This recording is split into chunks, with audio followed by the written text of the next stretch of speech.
몇 번 말씀드렸지만 목사님들이 한 교회에서 좀 오랫동안 목회를 하면 그런 고민이 있다고 그러세요. 이 설교 내용이야 매번 다르게 쓰니까 조금씩은 달라지겠지만 본문을 선택할 때 이제 저한테도 기억이 나는 거예요. 이것도 했던 본문 같기도 하고 혹은 했던 주제 같기도 하고 이제 그렇습니다. 근데 그 중에 몇 가지 주제 중에 하나가 오늘 저희가 나누게 될 제가 제목을 그리스도의 복음 이렇게 정했는데 저는 적어도 1년에 한 번에서 한 두 번 더 자주가 되는 경우도 있고요. 우리가 신앙생활할 때 가장 중요한 복음이란 무엇인가에 관한 설교를 적어도 1년에 한두 편, 많을 때는 서너 편까지도 그렇게 하는 편입니다. 그만큼 이것이 중요하기 때문에 또 그렇게 나누게 되는 거죠.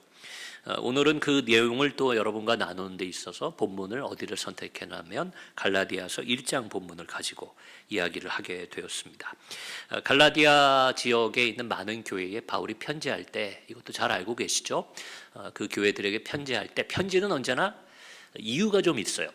쓰는 김에 이런저런 이야기도 안부 인사도 하고 또 서로 누군가의 안부를 묻기도 하지만 또 추신, 그래서 옛날에 저도 편지 많이 쓸 때는 추신, 그래서 맞다 이것도 한번 얘기해야겠다 그런 내용을 뒤에 덧붙이기도 합니다. 요즘같이 이메일이 많이 쓰는 때는 수정이 편하지만 예전에는 편지지를 가지고 편지를 쓰면 몇 번을 고쳐 쓰곤 그랬던 기억이 납니다.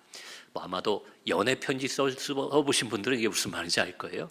연애 편지가 아니더라도 언제나 편지를 쓰게 되면 이 얘기를 빼먹었다 하는 건 또 후미에 추신이래 가지고 덧붙였던 기억도 나는데 어찌됐건 이제 그런 걸 다 빼고서라도 편지를 써야겠다 하는 첫 번째 목적이 있는데 아마도 이 갈라디아 지역에 있는 많은 교회들이 함께 읽기를 바라고 바울이 이 편지를 쓸 때 요 1장에서부터 얘기가 나오고 있는 결국은 다른 복음에 관한 그 문제 때문에 이 편지를 썼다 이렇게 봐도 과언이 아닐 것입니다. 다른 복음, 틀린 복음, 옳지 못한 복음이 이 지역에서 또 보면 판을 치고 있었던 것 같아요. 그 내용이 무엇이었는지는 몰라도 바울은 크게 걱정하고 또 거기에 대해서 편지 초반부터 경고하고 권면하고 있습니다. 그 이야기를 하는 데 있어서 바울이 이게 얼마나 중요한 이야기였으면요. 이 그리스도의 복음이 무엇인지 혹은 그 복음 다른 것을 왜 주의해야 되는지를 얘기함에 있어서 이 1장 1절에 자신의 사도적인 권한을 아주 분명하게 확인하는 구절이 나와요. 제가 읽어드리면 갈라디아서 1장 1절입니다. 사람들에게서 난 것도 아니요 사람으로 말미암은 것도 아니요 오직 예수 그리스도와 그를 죽은 자 가운데서 살리신 하나님 아버지로 말미암아 요 말을 하려고 지금 앞이 기른 거예요. 사도된 바울은 내가 사도로서 이 편지를 예수님의 제자로 또 초대교회의 지도자로 이 편지를 씁니다. 그런데 그 앞에 말이 길죠. 사람들에게 난 것이 아니다. 이거 사람이 만들어 온 것이 아니다. 사람이 나를 세운 것이 아니다. 내 사도권이 사람들이 나에게 줬기 때문에 된 것이 아니다. 베드로나 예루살렘 교회에서 나에게 권한을 줬기 때문에 된 그 사도가 아니다. 또 하나 얘기하죠. 사람으로 말미암은 것도 아니요. 같은 말 같지만 좀 구별지으면 이거예요. 사람의 이유로 내가 사도가 되지 않았다. 사람으로 말미암지 않았다. 사람 때문에 사도된 것이 아니다.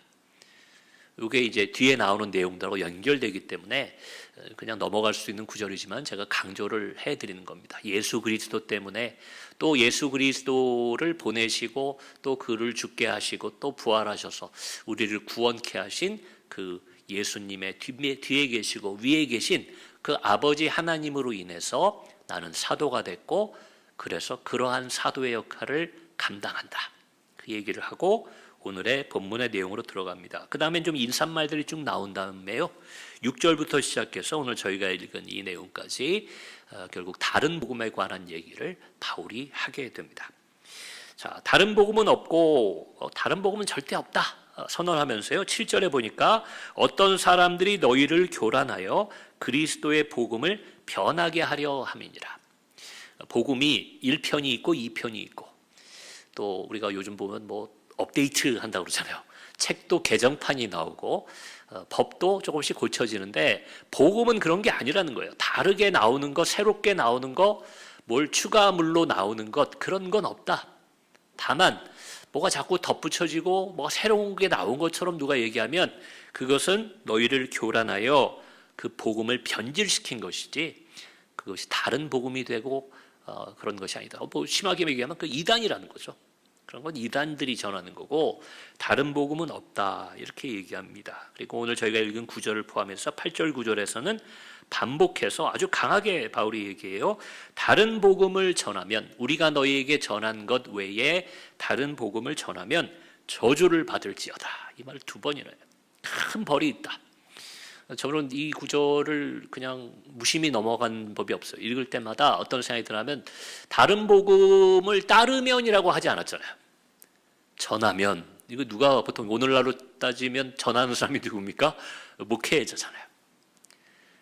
저는 그래서 목사님들에 대해서 또 주의 종들에 대해서 교회 리더들에 대해서는 제가 때로는 좀 엄격한 생각을 갖는 이유가 여러분 우리는 잘못하면 저주를 받는다. 그래서 생각해요. 우리가 뭐 더 뛰어난 사람이고 더 하나님의 사람이어서가 아니라 우리는 어찌됐건 책임 맡은 게 복음을 전하는 책임이 있어요. 저도 늘 앉아서 복음을 듣기만 하면 참 편하고 좋을 텐데 복음을 전하는 사명이 있잖아요. 바울이 분명히 두 번이나 얘기합니다. 우리가 너희에게 전한 그게 어떤 거예요? 예수 그리스도와 아버지 하나님으로부터 온 그 복음을 제외한 다른 어떤 것이든 다른 복음을 전하면 저주를 받을지어다. 이렇게 얘기하는 거예요. 이게 두려운 거예요. 이 이야기를 합니다. 어디까지 강조하면서 얘기하냐면 설령 다른 복음을 전하는 이가 하늘로부터 온 것 같은 천사라 할지라도 천사는 여러분 어떨까요? 그냥 뭐 한눈에 천사 알아보면 좋지만 오늘날은 이제 그런 것보다는 천사라는 개념을 생각하면 능력이 있는 거죠. 힘이 있고 권위가 있고 기적도 베풀고 설령 그런 천사와 같은 존재라 할지라도 그가 다른 복음을 전하면 저주를 받는다는 거예요. 심지어는 어디까지 바울이 얘기하냐면 우리가 하나님의 복음을 전했지만 우리가 혹시 변질돼서 우리가 변해서 그래서 그거 아니고 다른 거야 하고 얘기를 하면 우리가 저주받을 거니까 우리가 말해도 내가 훗날 어떻게 보면 좀 총기가 흐려져서 혹은 다른 욕심에 미혹돼서 내가 타락해서 다른 복음을 전하더라도 그걸 믿어서는 안 된다. 내가 하나님께 사로잡혀 예수 그리스도의 그 복음 전한 것 그거 외에는 다른 복음이 없다. 여러분 여기까지 얘기한 거예요. 다 이것도 조심하고 저 사람 천사가 얘기해도 믿지 말고 내가 훗날 다시 다른 얘기를 하더라도 그런 나도 믿지 마라. 그렇게 얘기한 것이 지금 바울의 진심이었다. 그만큼 그리스도의 복음이 중요한 것이에요. 그 이야기를 합니다. 그 다음 말 오늘 저희가 읽은 그 10절의 말씀이 그래서 나오고 우리가 이 말을 어떤 때는 이 말이 참 좋은 말이기 때문에 아무데나 좀 갖다 붙이는데 이 말이 나오게 된 그 실질적인 역사적인 구체적인 상황은 여기에 있었다는 겁니다. 그 다른 복음을 경계시키면서 이제 얘기하죠. 내가 사람들에게 좋게 하랴 하나님께 좋게 하랴. 여러분 뭐 이거는 반어법이죠. 어떻게 해야 되는지 바울도 알고 이 편지를 읽는 사람도 알 겁니다. 당연히 하나님께 좋게 해야죠.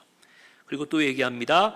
내가 만일 사람들의 기쁨을 구하였다면 그리스도의 종이 아니니라. 여러분 이거 어떻게 보면 뭐 우리가 맹세 같은 거 할 때 예전에 보면 이런 표현 많이 썼어요. 특히 어른들이 자녀들한테 뭐 얘기할 때, 야 내가 내 말이 틀리거나 내가 그거 안 하면 내가 네 엄마가 아니다. 뭐 내가 네 아빠가 아니다. 내가 네 자식이다. 뭐 이런 식으로 얘기하는 약간 그 말투랑 비슷하니까 마치 바울이 뭔가를 맹세하면서 강하게 얘기하는 느낌이 들어요. 내가 만약 사람들의 기쁨을 구하였다면 지금까지 그런 적이 있다면 내가 그리스도 종 아니야. 근데 이거는 그렇게 받아들이는 게 아니라 저는 뭐 그런 의미도 있겠죠. 바울이 강하게 내가 그런 적이 없어라고 강한 강조도 있지만 한편으로는 사람의 기쁨을 구하는 것은 그것은 그리스도의 종이 아니다. 그 얘기를 강하게 하는 거예요. 제가 이 구절을 읽을 때마다 얼마나 마음속에 뭐가 이렇게 두렵겠어요. 내가 그런 게 있나. 그래서 기도원에서 제가 몇 번 말씀드렸습니다. 주일에야 뭐 제가 또 그렇게 하지만 월요일, 목요일에 집회 끝나면 제가 잠깐 강대상에 무릎 꿇고 뭐 긴 시간도 아닌데 십자가 쪽을 향해서 무릎 꿇고 잠깐 기도하잖아요. 그때마다 사실 이런 기도를 합니다. 하나님 제가 오늘 기도원에서 집회 인도하면서 혹여나 하나님을 기쁘시게 하는 것 아닌 사람 때문에 한 이야기들이 있거나 또 하나님 앞에 실수한 일들이 있다면 좀 가려주시고 하나님 그런 것 기억 안 나게 해주시고 용서해 주시고 그리고 또 필요한 얘기, 제가 전한 것 중에 하나님을 기쁘시게 하고 하나님을 좋게 하는 내용들, 그것만 사람들이 기억나고 가지고 돌아가게 해 주옵소서. 그러니 뭐 짧게 기도해도 되는 거죠. 거기서 뭐 제가 여러 가지 기도하지 않습니다. 자, 여러분, 바울이 이 얘기를 한 거예요. 자, 사람들에게 좋게 하는 게 아니라 나는 하나님께 좋게 했고 사람들의 기쁨을 구한 적이 없는 그리스도의 종이다. 여러분, 이 말을 통해서요, 우리가 한 두 가지를 추측해 볼 수가 있어요. 바울의 이 말을 통해 볼 때 어떤 내용이 우리가 좀 어떻게 보면 좀 생각해 보고, 아, 이랬겠다. 왜냐하면 정확하게 지금 다른 복음이 뭔지가 안 나와 있잖아요. 다른 복음 그 따라가면 큰일 난다, 전하면 저주를 받는다 얘기를 했는데 다른 복음이 뭔지는 안 나와 있어요.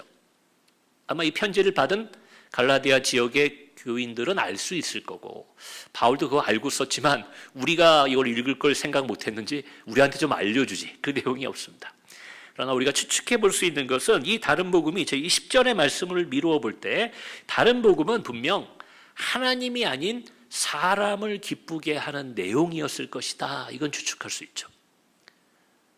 그러니 바울이 다른 복음은 없다 얘기하면서, 야, 내가 지금 사람에게 좋게 하랴 하나님께 좋게 하랴, 이건 다른 복음은 너희를 좋게 하기 위해서, 들을 때 달콤하고 들을 때 또 그걸 따라 살면 뭔가 유익할 것 같고 사람에게 좋을 것 같은 그 다른 복음을 경계하기 위해서 이 이야기를 했을 거라고 또 보여지고요. 한 가지 더 생각하는 건 이겁니다.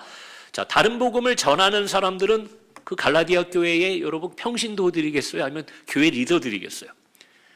평신도들은 뭐 복음을 전할 기회가 별로 없죠. 아마 교회의 리더들일 거고, 바울이 어쩌면은 갈라디아 지역을 통해 헌금을 받아야도 되고 또 선교할 때에 도움도 받아야 되는 곳이 그 갈라디아 지역인데, 그 지역의 교회들의 아마 리더들 중에 이런 사람이 있었을 겁니다. 사람에게 좋게 하고 사람을 기쁘게 하면 적당히 타협해야 되죠. 아이, 그럴 수 있습니다. 그럴 수 있습니다. 아유, 뭐 그렇게 전해도 괜찮겠습니다. 이게 사람을 좋게 하는 건데, 바울은 내가 만약 그렇게 한다면 그리스도의 종이 아니다. 여러분, 실제로 성경을 통해 볼 때 바울은 조금 틀렸다 생각하면 베드로도 들이받잖아요.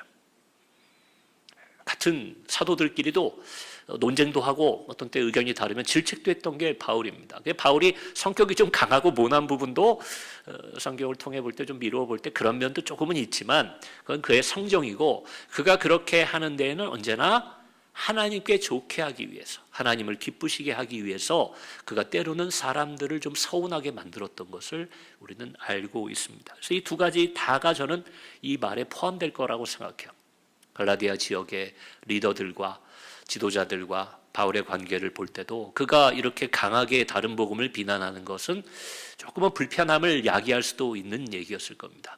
왜냐하면 이 편지는 여러 교회가 돌려보는 것이기 때문에 어쩌면 그를 통해 분쟁이나 다툼이 생길 수 있지만, 그러나 다투고 싸워서라도 다른 복음, 그리스도의 복음을 지켜야 된다는 것이 바울의 생각이었을 거라고 저는 믿습니다. 자, 오늘 앞에서 본 그 제가 읽어드린 7절에서 바울은 다른 복음을 또 설명하고 있는데요, 그리스도의 복음을 변질시킨 것, 그것을 변하게 한 것이라고 분명히 말합니다. 따라서 참된 교회라고 한다면, 참된 신앙인이라고 한다면요, 그리스도의 복음만을 전하고 따르고 배워야 합니다. 여러분, 이게 교회에서 이루어져야 될 일이에요. 여러분 생각은 어떤지 모르겠어요. 신앙인은 뭐 봉사도 해야 되고 가난한 사람도 도와야 되고 뭐도 해야 되고 뭐도 해야 되고, 여러분 다 중요한 일이에요. 그리고 그것까지 하면 더 좋습니다. 딴 걸 다 못해도 하나 해야 되는 것은 우리가 복음을 제대로 알아야 돼요. 그리스도의 복음이 뭔지, 그리고 그 복음을 기회를 얻을 때 또 얻지 못하더라도 누군가에게 전하며 살아가야 됩니다. 그런 일이 일어나는 곳이 참된 교회고, 그런 일을 행하고 그렇게 복음을 따라 살아가는 사람들이 그리스도인이다, 이렇게 얘기할 수 있어요. 바울은 오늘 그 얘기를 합니다.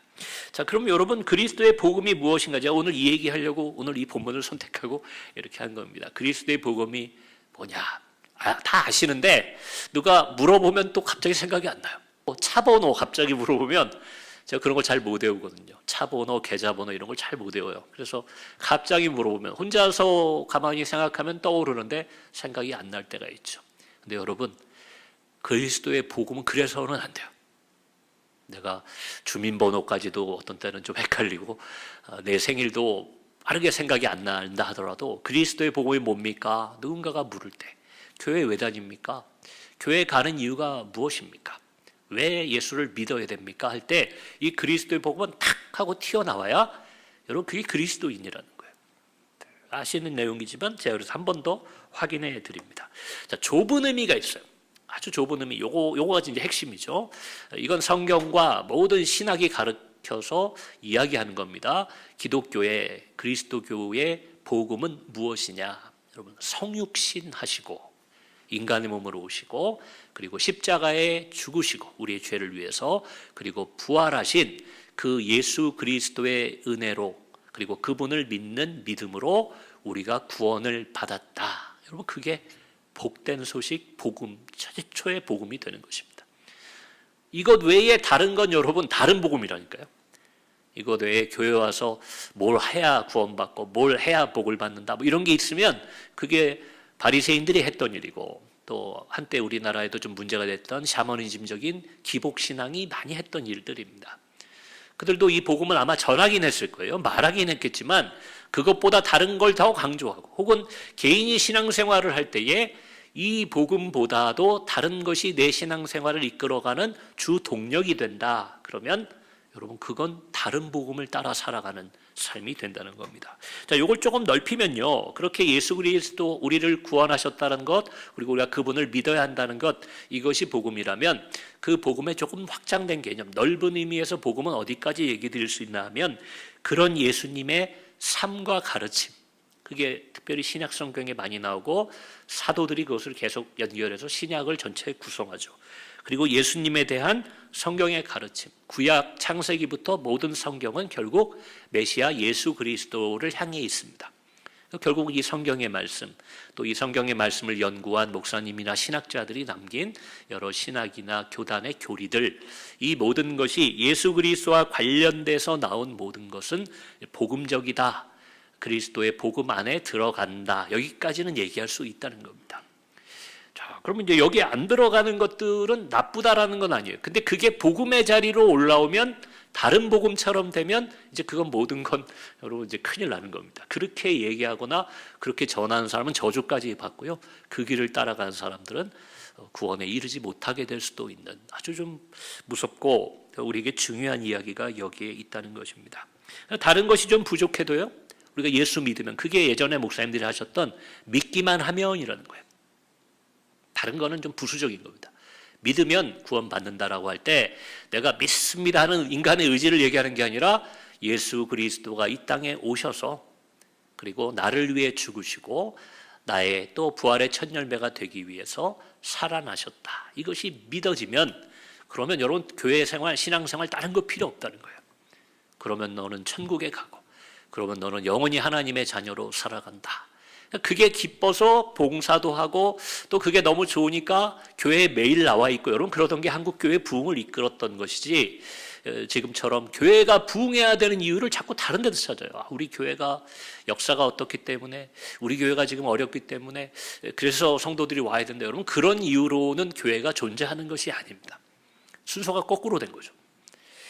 자, 다른 복음에 관한 얘기를 2000년 전 갈라디아 지역의 문제로 지금 바울이 얘기하고 있는데 여러분 어찌 보면 2000년 전뿐만 아니라 오늘날 대한민국에도 저는 다른 복음이 너무 판을 치는 것이 아닌가 그런 생각을 할 때가 있어요.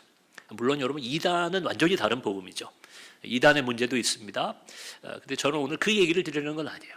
제가 오늘 얘기 드리는 건 다른 복음이 이단이 아니라 그 얘기가 아닙니다. 우리도 모르게 이 대한민국 21세기 대한민국 많은 교회에 퍼져 있는 갈라디아 지역에 그랬던 것처럼 다른 복음들이 있지는 않나 그 생각을 하는 겁니다.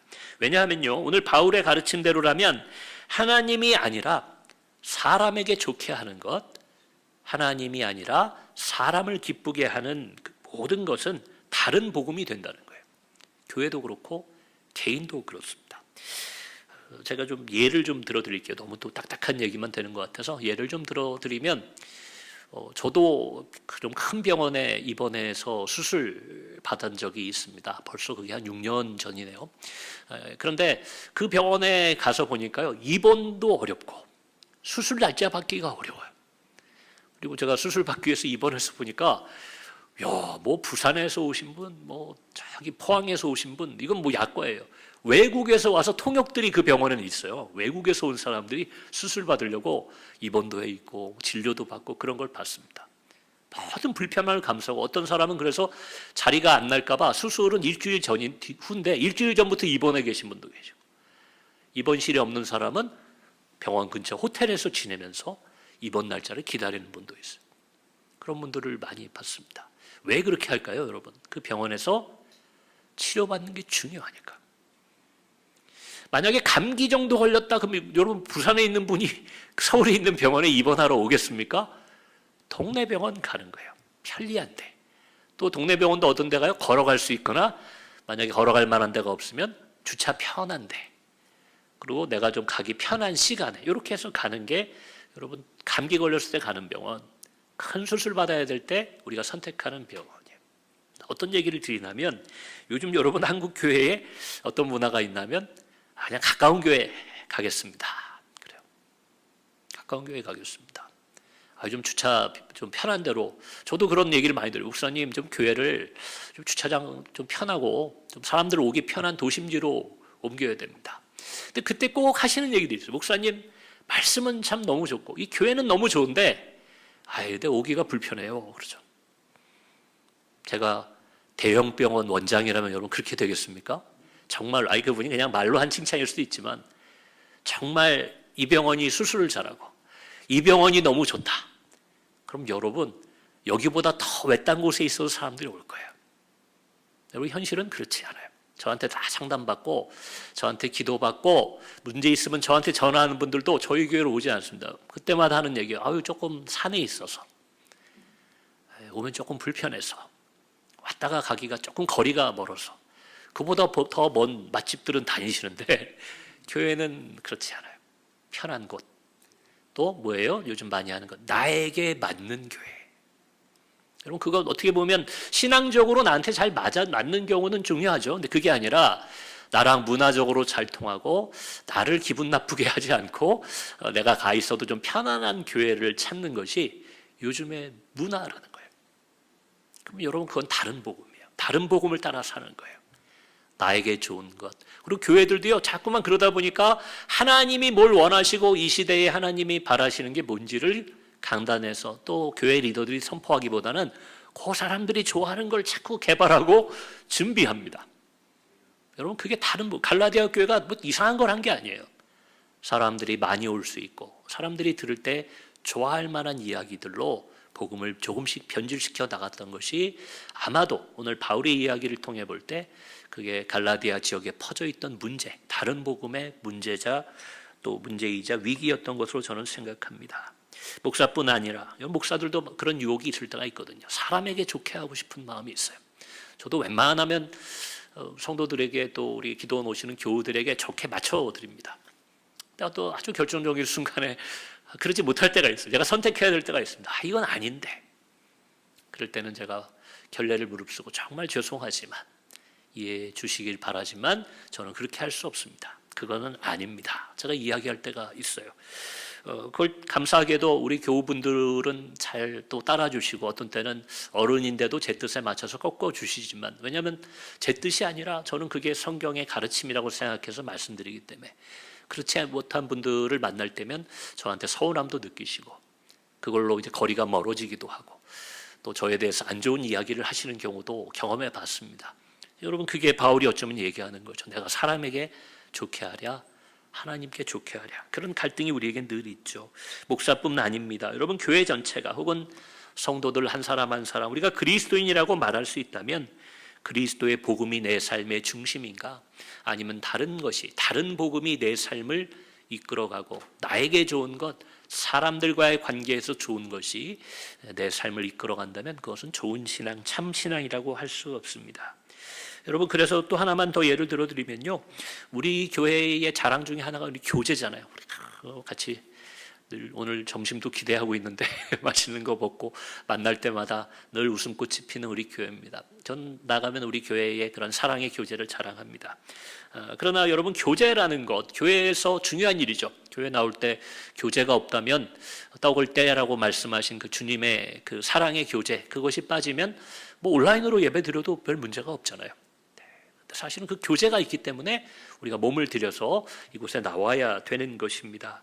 그런데 교회의 교제는요, 세상의 친교와는 다릅니다. 이걸 기억하셔야 돼요. 세상의 친교는 사람을 위한 거예요.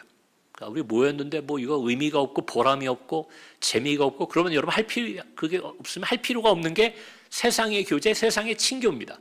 나에게 뭐 유익해야 돼요. 내가 회비를 냈으면 내가 먹고 싶은 것도 같이 먹어야 되고 또 내가 거기 시간 내서 갔으면 나에게 즐거움이 있어야 되고 꼴 보기 싫은 사람 나오는 모임이면 내가 안 가는 것이 세상의 뭐예요? 친교라는 거예요. 근데 여러분 교회 안에서 이루어지는 교제는 얼핏 보면 우리 교회처럼 우리가 참 즐겁고 행복하지만 하나님을 기쁘시게 하기 위해서 교제가 있다는 걸 기억해야 돼요. 예수님이 떡을 떼고 포도주를 나누시던 성찬 때에도 보면요, 여러분 하나님 앞에 영광이 되는 겁니다. 저는 이걸 비유하자면 딱 맞는 건 아닐 수 있어요. 비유하자면 이런 겁니다. 형제간에 왜 잘 지내야 됩니까?